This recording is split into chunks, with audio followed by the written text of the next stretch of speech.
नमः शिवाय। हर हर महादेव। प्रेम से बोलिए उमापति शंकर भगवान की जय। ओम गम गणपतिये नमः। भगवान भोलेनाथ की कृपा आप सभी भक्तगणों पर सदा सर्वदा बनी रहे। आपका दिन शुभ और मंगलमय हो। प्रिय भक्तगणों, आज मैं आपको महाशिवरात्रि के इस महाअवसर पर एक पौराणिक दुर्लभ कथा सुनाने जा रही हूँ। इस कथा को सुनने मात्र से ही आपको महादेव की महाकृपा प्राप्त होगी। तो प्रिय भक्तगणों, आप इस कथा को पूरा और प्रसन्नचित मन से सुनिएगा और साथ ही वीडियो पसंद आए तो वीडियो को लाइक करके चैनल को सब्सक्राइब कर लीजिए और बेल बटन को प्रेस करना ना भूलिएगा। तो चलिए श्रवण करते हैं महाशिवरात्रि पूजन से जुड़ी एक रोचक पौराणिक कथा का। एक बार चितभानु नामक एक शिकारी था।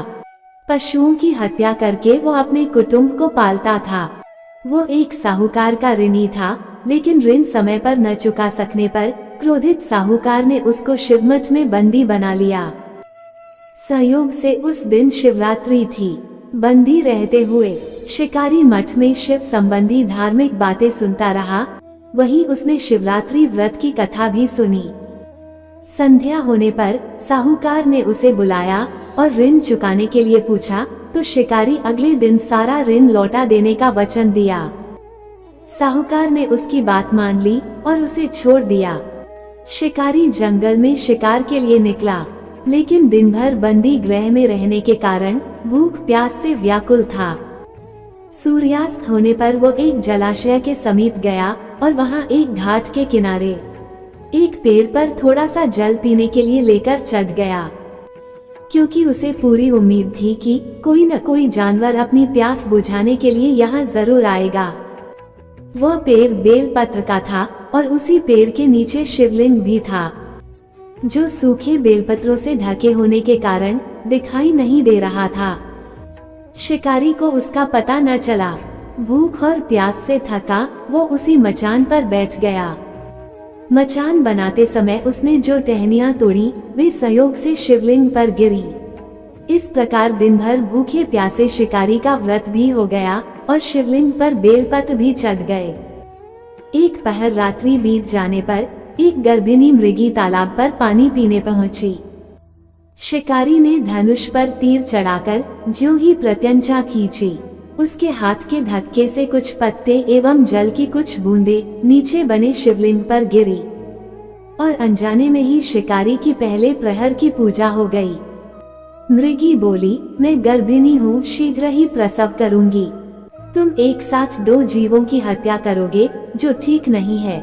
मैं बच्चे को जन्म देकर शीघ्र ही तुम्हारे समक्ष प्रस्तुत हो जाऊंगी, तब मार लेना। शिकारी ने प्रत्यंचा ढीली कर दी और मृगी जंगल झाड़ियों में लुप्त हो गई। कुछ ही देर बाद एक और मृगी उधर से निकली। शिकारी की प्रसन्नता का ठिकाना न रहा। समीप आने पर उसने धनुष पर बाण चढ़ाया। कुछ बेलपत्र नीचे शिवलिंग पर जा गिरे और अनायास ही शिकारी की दूसरे प्रहर की पूजा भी हो गई।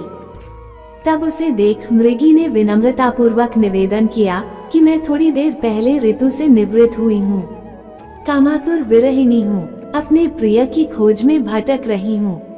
मैं अपने पति से मिलकर शीघ्र ही तुम्हारे पास आ जाऊंगी। शिकारी ने उसे भी जाने दिया। 2 बार शिकार को खोकर वो चिंता में पड़ गया। रात्रि का आखिरी पहर बीत रहा था, तभी एक अन्य मृगी अपने बच्चों के साथ उधर से निकली। शिकारी धनुष पर तीर चढ़ाकर छोड़ने ही वाला था कि मृगी बोली, मैं इन बच्चों को इनके पिता के हवाले करके लौटाऊंगी। इस समय मुझे मत मारो। शिकारी हंसा और बोला, सामने आए शिकार को छोड़ दूं, मैं ऐसा मूर्ख नहीं।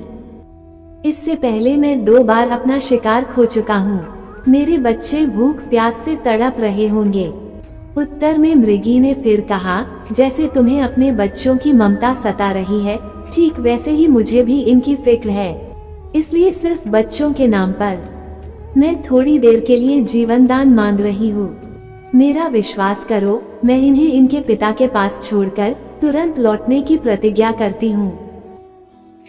मृगी का दीन स्वर सुनकर शिकारी को उस पर दया आ गई। उसने उस मृगी को भी जाने दिया। शिकार के अभाव में बेल वृक्ष पर बैठा शिकारी बेलपत्र तोड़ तोड़कर नीचे फेंकता जा रहा था। उसकी तीसरे प्रहर की पूजा भी स्वतः ही संपन्न हो गई। पौ फटने को हुई तो एक हृष्ट पुष्ट मृग उसी रास्ते पर आया। शिकारी ने सोच लिया कि इसका शिकार वह अवश्य करेगा। शिकारी की तनी प्रत्यंचा देखकर मृग विनीत स्वर में बोला, भाई, यदि तुमने मुझसे पूर्व आने वाली 3 मृगियों तथा छोटे छोटे बच्चों को मार डाला है तो मुझे भी मारने में विलंब न करो, ताकि मुझे उनके वियोग में एक क्षण भी दुख न सहना पड़े। मैं उन मृगियों का पति हूँ। यदि तुमने उन्हें जीवनदान दिया है तो मुझे भी कुछ क्षण का जीवन देने की कृपा करो। मैं उनसे मिलकर तुम्हारे समक्ष उपस्थित हो जाऊंगा।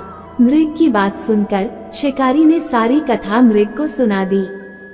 तब मृग ने कहा, मेरी तीनों पत्नियां जिस प्रकार प्रतिज्ञाबद्ध होकर गई हैं, वे मेरी मृत्यु से अपने धर्म का पालन नहीं कर पाएंगी। अतः जैसे तुमने उन्हें विश्वासपात्र मानकर छोड़ा है, वैसे ही मुझे भी जाने दो। मैं उन सबके साथ तुम्हारे सामने शीघ्र ही उपस्थित होता हूँ। उपवास, रात्रि जागरण तथा शिवलिंग पर बेलपत्र चढ़ने से शिकारी का हिंसक हृदय निर्मल हो गया था। उसमें भगवत शक्ति का वास हो गया था। उसके हाथ से धनुष तथा बाण छूट गया और उसने मृग को जाने दिया। थोड़ी ही देर बाद वो मृग सपरिवार शिकारी के समक्ष उपस्थित हो गया ताकि वो उनका शिकार कर सके। किंतु जंगली पशुओं की ऐसी सत्यता, सात्विकता एवं सामूहिक प्रेम भावना देखकर शिकारी को बड़ी ग्लानि हुई। उसके नेत्रों से आंसुओं की झड़ी लग गई। उस मृग परिवार को न मारकर शिकारी ने अपने कठोर हृदय को जीव हिंसा से हटाकर सदा के लिए कोमल एवं दयालु बना लिया। देवलोक से समस्त देव समाज भी इस घटना को देख रहे थे। उसके ऐसा करने पर भगवान शंकर ने प्रसन्न होकर तत्काल उसे अपने दिव्य स्वरूप का दर्शन करवाया तथा उसे सुख समृद्धि का वरदान देकर गुह नाम प्रदान किया। यह वही गुह था जिसके साथ भगवान श्री राम ने मित्रता की थी। हे प्रभु, हे दया निधान, जिस प्रकार आपने शिकारी को सद्बुद्धि दी, मोक्ष प्रदान किया, उसी प्रकार अपने सभी भक्तों पर इस कथा को पढ़ने तथा सुनने वालों पर अपनी कृपा बरसाए रखिएगा। ओम नमः शिवाय। हर हर महादेव। इस प्रकार महाशिवरात्रि पूजन पौराणिक व्रत कथा समाप्त हुई। ओम नमः पार्वती पते। हर हर महादेव। प्रिय भक्तों, उम्मीद करती हूँ आज की यह कथा आपको बेहद ही पसंद आई होगी। अगर आपको यह वीडियो अच्छी लगी हो तो कमेंट में हर हर महादेव, ओम नमः शिवाय अवश्य लिखिएगा। आपका जीवन मंगलमय हो, इसी कामना के साथ विदा लेती हूँ। मिलते हैं नेक्स्ट वीडियो में, तब तक के लिए नमस्कार।